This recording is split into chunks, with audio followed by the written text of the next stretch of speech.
Y'all know what it is, man.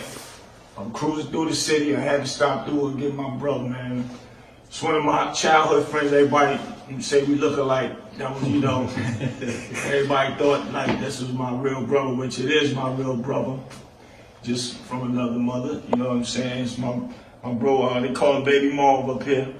But yeah, so I had to stop through and get this one, man. Me and Jack's cruising through the city.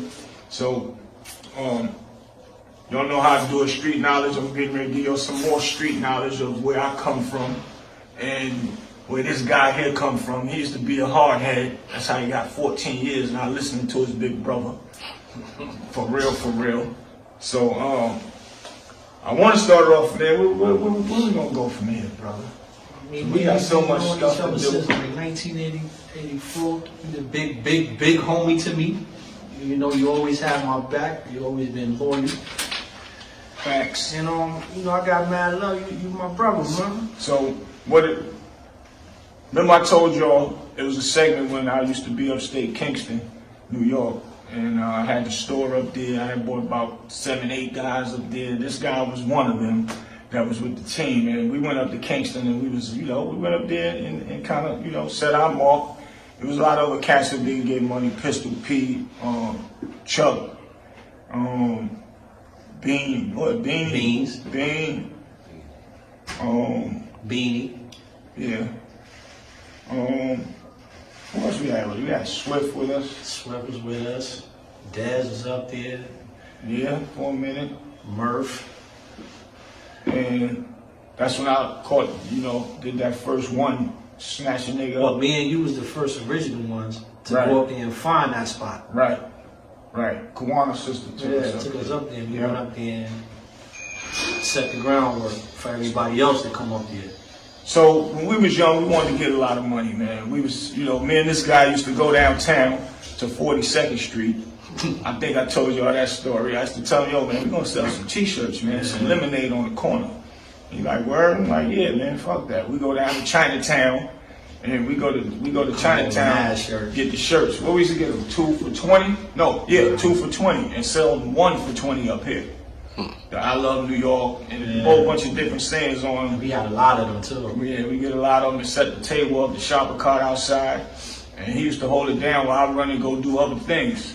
So, you know, we did that for a little minute, try to get some money rolling in. We did that for a little while, and then, you know, we graduated to doing other big things. But remember that time we was down there and the little short dude tried to call himself going to rob us?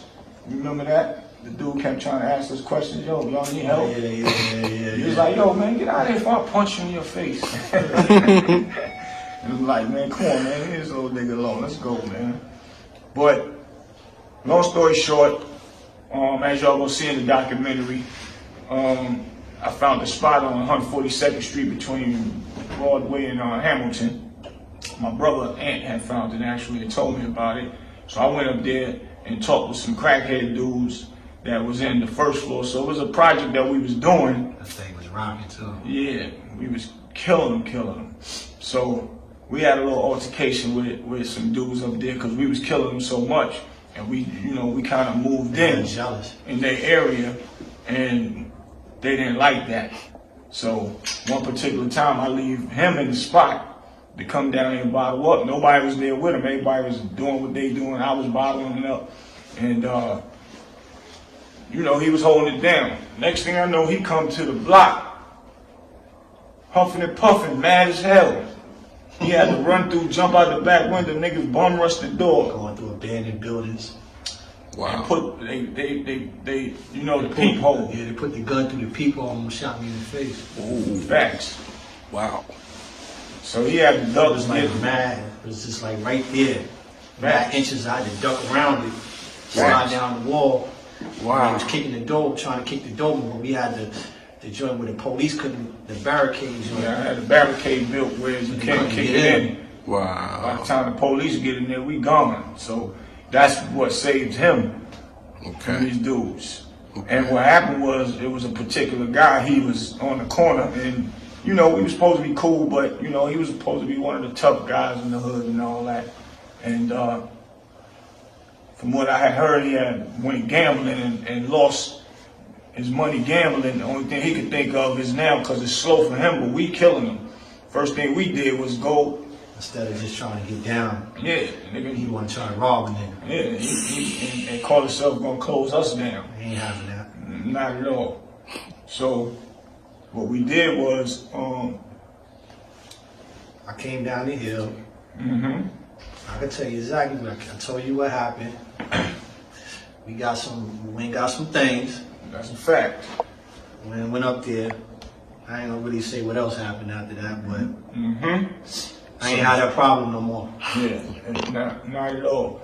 So, you know, after a while, you know, everything was smooth, copacetic, we got cool with it. But I was already cool with niggas up there, but, you know, when you start getting some money, it turned to a whole nother thing.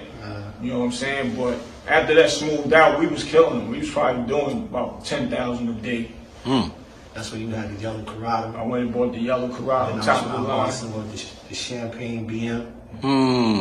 He had the Drop champagne top. BM, the drop top joint, had the white 325. We was so tight that everybody was thinking that those two cars was my cars. Wow. And unique to this day was like, yeah, man, you tell them about when you had the champagne. I was like, nah, that's Marv car. Who's get anything from me? Marv Wow. car. But one thing we always did was stick together. You know what I'm saying? We never started no trouble. Only if it is trouble, then we gonna go step to the problem. That's it. And that's why we're having this conversation right now, so that you will understand what we went through, how we could have lost our lives, and all that. So, you want to tell them the story of how you caught your time? Tell me the other story though first. When we was Which in one? Virginia, man. When we took the Oh train. yeah, man. tell them. You can tell them. Yeah, I took the train one time because me and him always venturing out looking for new ways of how to get some money. Facts. So we went down to what was that, Hampton, Virginia, or Newport News. Newport News, Virginia, and we had this way set up where we put the work inside a radio. Yeah, the big boom boxes back in the day. And we had it taped up where, you know. So I thought of a way. I'm like, man, everybody be getting pulled, jumped out on the train. Police be on the train. It's crazy. We had CDs because we were starting the rap label. Yeah, the young guns. Yeah. But what I thought about, I'm like, well, damn, man, I could unscrew this radio and put the work in the radio. So I go and buy some screwdrivers. I found the right ones that fit. And back then, the thing, you only gotta get the long screwdrivers that go all the way down in them. Long story short, I got them, opened it up, grabbed some, I taped it up black, and taped it around certain parts of the radio where it could fit, and I could close it back down I think it onto was it. like 500 in there. Yeah, half a bird was up in that joint. So, this particular time though, what almost got us fucked up was, Person that was supposed to pick us up, he wasn't there on time. yeah, my guy wasn't there on time, but not even that. Remember, it was a lady undercover, the white lady. She the one that stepped to us. It was like, yo, let me holler. You were sitting down on the thing. I'm on the phone with him, trying to get him figure out where my cousin. It was my cousin waiting for him, and he was going through a case for murder at the time. And he wasn't really, his mind wasn't in the game at the time, man. And so anyway, they stepped to me and grabbed me. So he was over there with the radio. And this particular radio, I had it so long that the back piece didn't really, it wouldn't stay locked in. So you have to put, what we put in there? Brown paper bag. Brown paper bag from the store. You get one of them little paper bags you can put a beer can in. You put it in there so to stick to it with the bag, keep the batteries in. So they come in with the next time I know I'm chilling, they searching me and I'm talking to him. He coming in next with the radio, my heart dropped. I said, oh, we done. So he acting all nonchalant, like he was tired and shit. So they asked him, where y'all going? We said, we going to visit a friend, family. So we started a music label. Right, exactly. And we working on some music and stuff, so we on our way down to Newport News. We were just waiting for them to pick us up. We had 200 CDs with us. We was trying to spread them out. Yeah, we was giving them out free. No, we was gonna put them in what was that joint called, Helen? The joint downtown Newport News. It was like a flea market. And doing You talking about the college? Not by the college, it was downtown. If I say the name, you'll remember. But it was downtown Newport News. Anybody from Newport News, y'all hit me in the comments and tell me the name of that joint, man. But so long story short, they still in there asking us questions, and we still saying the same thing. You know, police like to ask y'all questions to see if we're gonna say something different. Yeah, not changing up the momentum, because if you make one more false move, they know they got you. So they look down at the radio and grab the radio, and they grabbed the radio. I'm like, oh shit. So they grabbed the radio and picked it up, spent it around, like, oh, what this paper in for? The paper is what almost gave us up. So I had to think fast. I'm like, oh nah, the batteries, they you know, it's an old radio, the batteries wouldn't, it'll fall out. So I had to stick the batteries in there. So they grabbed it and looked, they looked all around. But I made sure I taped it with black, so if they do look in there, you can't see nothing. And I taped it tight, so if you shake it, it moves, it won't do no shaking or nothing. So they did all that, and they put the batteries back in and folded it back up. And gave it right back to us. And gave it back to us. And gave us our ID, said, all right, y'all have a good day. So we get out there, we sitting around, and they went next. They went to another. They wasn't sure, so they still was trying to find a way to get us. So Boost was like, you know what, let's just take a cab. Yeah, I told my cousin, I said, yo, dog, we taking a cab. We going to the Amtrak station. We took a cab to the Am, because they kept, every bus that come in, they jumping on that bus. And I'm like, yo, man, I know they let us go, but they be fucking around. They say, yo, let's try them again. I went and got the cab, and we boogie, got up out of there, man. So, you know, those things that y'all young cats want to do, y'all, that's the life that comes with it. That pressure, and if you fold that one move, me and him would have just did one wrong move, man, we probably wouldn't have been here. You know, you coming from New York, going out of town, the numbers is different. They're giving you 50, 60 years. Yeah, so. Especially Virginia, because Virginia's Commonwealth. They don't care about none of that, period.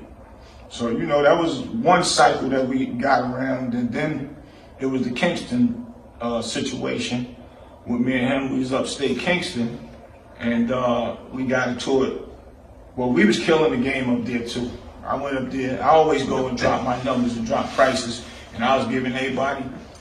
They make their money off the packs, and they was doing the packs and coming back to the crib. We started killing them so much, we didn't have to be at the Red House like that. We went and got my own crib. Yeah. I opened up a store. The store, but everybody was in there. Everybody was in that game room jumping. My mom used to make these baskets, and I used to sell the baskets for her out of there. So these kids, particular kids, were saying, yo, them New York niggas, we about to run them niggas the fuck up out of here. Ain't happening. He's like, what? So that, you know, we got a whiff of that. So me, him, and who was with us on the block? I can't remember. It had to be Swift, because Swift was always up there. Maybe Lil Tech. No, that particular time it was just me and you. They was up on Broadway. They was on Broadway. It was just me and you. Cause you was like, yo, let me go holler at this kid real quick. Yeah, we seen the kids start walking. They looked like they was walking towards the store. The dude, what, the slow flow dude? Yeah, that was his name. I wound up bumping into that dude in jail too.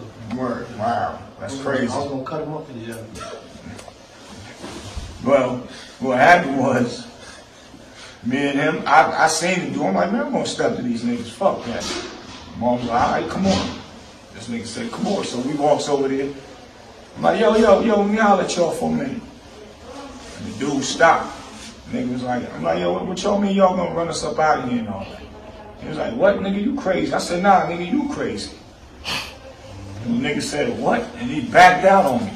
He pulled a gun out. I guess he thought we was gonna run. That nigga pointed the gun straight at me. Who said shoot?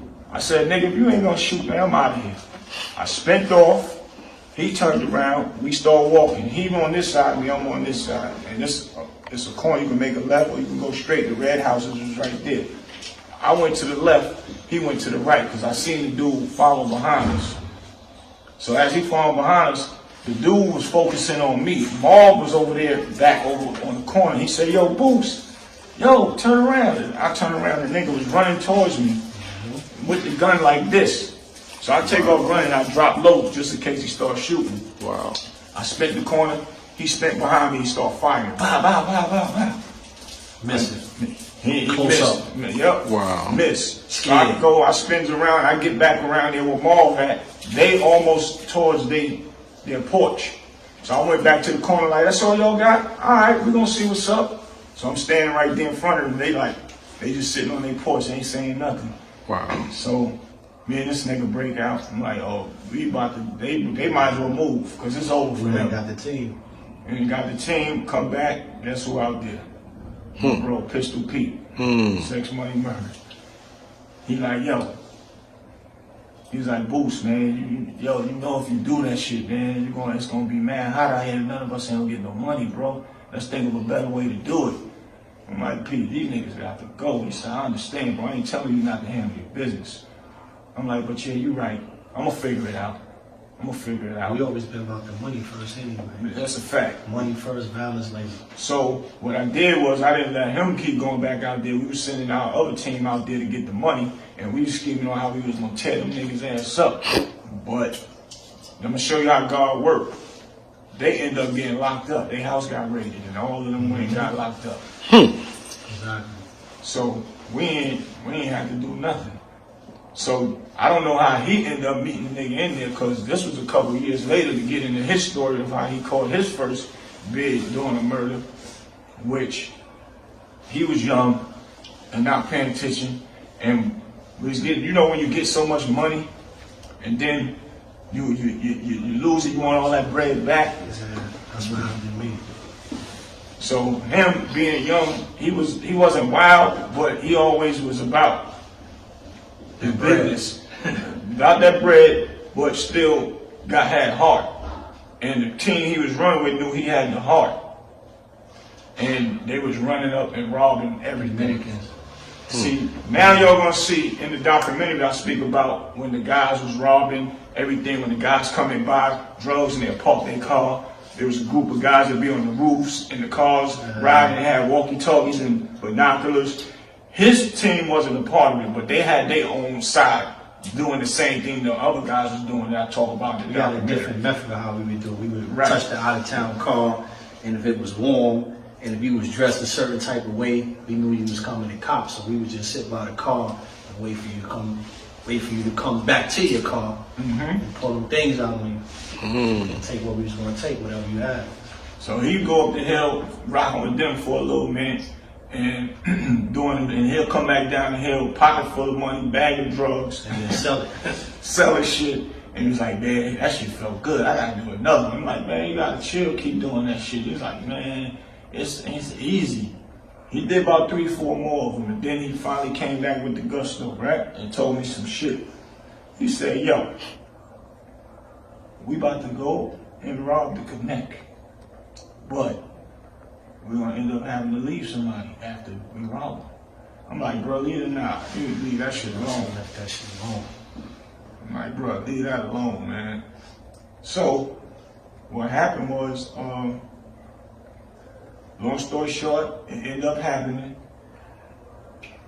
I just missed the big payday, man. He just took it out of there about 4 hours before I got there. So what I did, it wasn't even worth it because I didn't come off with nothing. Nothing. And I wound up doing 14 for that.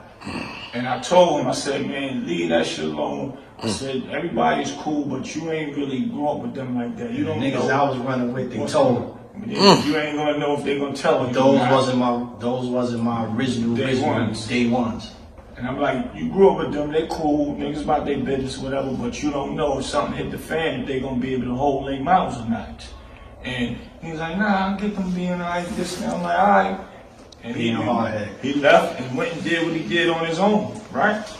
So they get up in there and get the safe. Long story short, somebody lost their life in that house.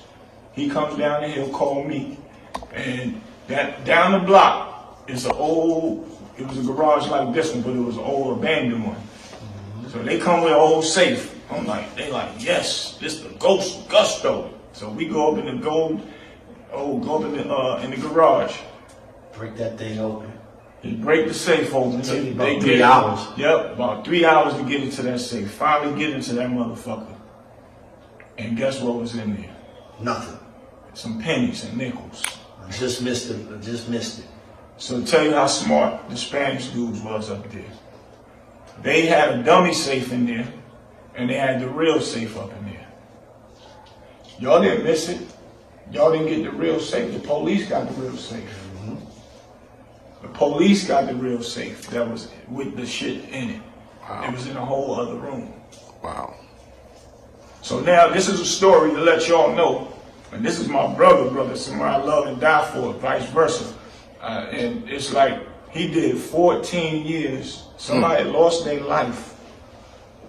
Somebody lost their life, man. And basically he lost a lot of his life during that time for nothing at all. And not only that, the Spanish niggas, they didn't even get their drugs or whatever that was in that saving money. The police got it after the fact. Lost a lot of my connections. When I came home, I ain't really know nobody no more. I had to start all over. Yep, facts. That's a fact. So it's rough. It's rough out there in that world thinking that robbery shit and all that. Like when I be telling y'all, man, I'm not telling y'all just because I'll just be talking. I live that life. Now I'm in New York and I'm showing y'all what I've been through, and I'm bringing one of my friends and they showing what they did. It ain't worth it. Because I could have made more. I could have made more, way more than that. If I would just... For real, he could have made 14 years of money in 1 year from what we was doing. It's just called fall back and regroup. That's it. Fall back and regroup and do it another way. Not saying that selling the drugs would still been cool either. Could have lost his life doing that. But it would have been better. He wouldn't have lost his life for nothing. 14 years for some nickels and some pennies when they opened that shit. There was something else in there, some little box. Then when you look back at it, you know, somebody else lost their life for trying to protect themselves. That shit ain't worth it, man. Right, for real.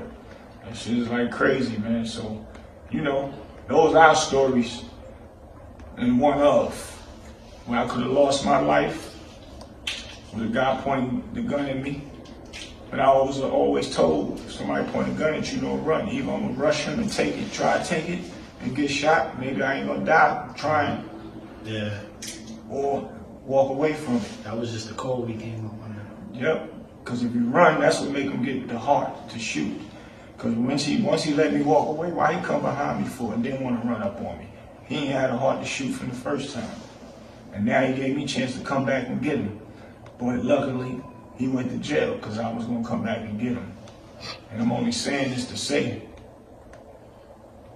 no telling what it could have been on site. I could have got caught up going to get him. He lost his life, I might have lost my life trying to go get him. Anything is possible, you know what I'm saying? So that's what these stories is about. All the way down to when I snatched a nigga up there, put him in the car and had somewhere where I was gonna take him and knock him off. But he lucky that lady was his angel when I brought him outside. Another time, the Pistol Pete was right there to open the door to let me in. They're gonna get him. Because we never been the type to start shit, Nah, but we always finished it. that's a fact. That's a fact. So, never played no tough role, not no tough guys. We used to like to get money, just be fly, and that's it. Have fun. He's the reason why I liked to get the money, because he always had some type of scheme going on. That's a fact. Oh, ain't nothing changed. Big facts. But it's legal schemes now. Yeah, that's a big fact. So, you know, we on to that bigger bag, that $1 million bag legally. And that's what it's all about. So I just wanted to let y'all know, and I had to get my brother on here so y'all could understand the story better than me just telling it. It's coming from somebody that was there with me and actually went through it. Can I get one little thing though? Yeah, please do. Give it all to him. I'm a product of the streets, but I also want to point this out. A guy come home from jail said that they can't make it. I'm 100% proof that it can be. You can make it. Facts. That part. I drive a bus for a living. I make about $160 a year, and I eat good and I live comfortable now. I ain't got to worry about nobody kicking in my door. I sleep good at night. I take trips all around the world. Whenever I want to get up and go, I just get up and go. I got bikes, cars, all kind of shit, and it's not even from standing outside hustling. So I say that to say, if I can make it, anybody can make it. Now that's the message. That's a fact. And That's the message. That's called the turtle win the race. Remember that slow money I was telling y'all about? He wait for a paycheck. And the paychecks he getting now, even though it adds up to $160,000 a year, the paychecks that he getting now monthly, he was probably making that in a day. But he learned to humble himself to say, fuck that. I'll take that $8,000 a month. That's good money. I ain't going back. Yeah, but opposed to $8,000 a day. And not only that, when we was getting $8,000 and $10,000 in 2-3 days, That was dice money. we gambling and bullshit and fuck the money up, stupidity. Yeah. Not only that, we wasn't spending it all anyway. We was So investing it in no houses, nothing. no brownstones, no nothing. But So now you learn how to humble yourself and make that $8,000 a month, $9,000 a month. That's cool money, cause you ain't gotta do nothing. Pay your rent, get you some food, and chill. You ain't, unless you want to take a trip, cause other than that, ain't nobody going doing all that popping bottles at the clubs so you still got shit left over. and the big money left over. So there's no need. Take that slow approach, that slow roll money, which is still good money. So go take your trade or something. And one thing about this is what's so good about it. He did 14 years, and most men and women that come home, they can't get a job because they are felon. So now nobody got excuses. He a felon. CDL is the best way to go. He a felon, and he got a good job. So there's no excuses why nobody else can't do it and make things happen, man. For real, for real. So Street Knowledge, we're gonna keep y'all with all the good information. I'm gonna bring all the facts and people that actually went through something. So I'm in New York, I'm making my rounds, man. Y'all know what it is. My bro, baby Marv, Love you, boy, bro. Big Bootsie, love you too.